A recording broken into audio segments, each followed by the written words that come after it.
Makobi of Kenya settles into his block. They take lane 3. As with the Open 400, they will run 150 metres in their lanes, and then just as they come up to the start-finish line, they will break for the centres.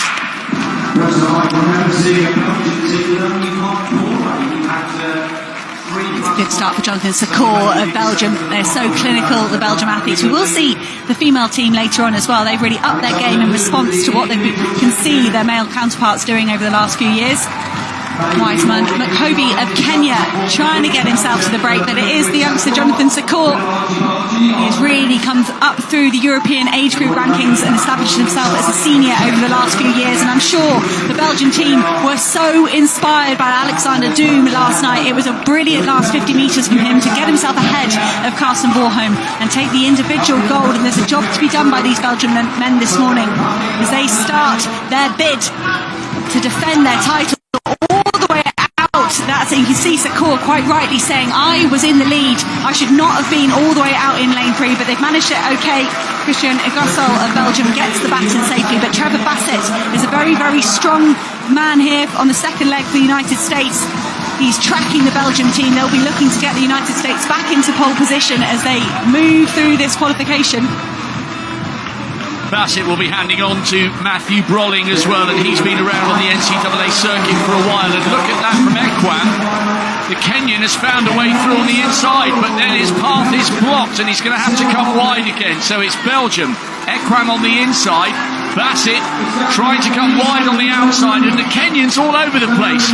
Belgium from USA, from Kenya, and the incoming runners crashing to the ground, but the 4 still on the track are okay at the moment. There was all sorts going on there at that changeover. Ekwam was so focused on racing, on finishing as highly as he could. He was on the inside looking for a gap, and then he spotted that Tauta, his teammate, was out further around the track, and Tauta just moving ahead of the Schmidt, the 800-metre specialist at the moment. How Trevor Bassett got that baton to Matthew Brolling, I'm not quite sure. I'm sure we'll have a look at a replay, but Bassett used every ounce of his core stability there, I think, to stay on his feet long enough to give Bolling the baton, and Bolling has run a fantastic leg here. Thibaut de Schmidt is the national record holder over 800 metres, but he's ran a 400-metre personal best indoors this season, and using that pace here, he didn't make the individual final, de Schmidt, but he's doing well here, helping his 4x4 team make the final. Watch Maresa here. The Kenyan is a really, really strong, experienced athlete. He's gone absolutely charging round this first 170, and he's managed to close the gap. Can he stay there? Top 2 plus 2 non-automatic qualifiers. Chris Bailing doing a great job for the United States here. Look at him running on the outside of the lane. That's very good tactics for indoor running. You want to make yourself an obstacle to get round. Now, it does look like the United States and Belgium are doing okay. Keep your eye on the Kenyan team though. Maresa will be desperate to get an automatic qualifying spot for Kenya, but the United States are running away with this heat. That will give them a great lane draw for the final. 3:05.55 to take the first heat. Belgium will be in the final. They won't have one of the better lanes though. They might be on one of the tight inside lanes. The United States though will draw 4 or 5 to win here in the first heat.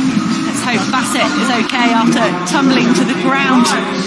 And this is what I was saying, 4x4 is so exciting. You're chopping and changing all over the track like that. Definitely, that's stressful to watch. It must be very stressful to run. Oh yeah, I can't watch it because it's always so weird. When they give the baton, they need to go out, but still there are other athletes in the back of you. So always, there's a lot happening there.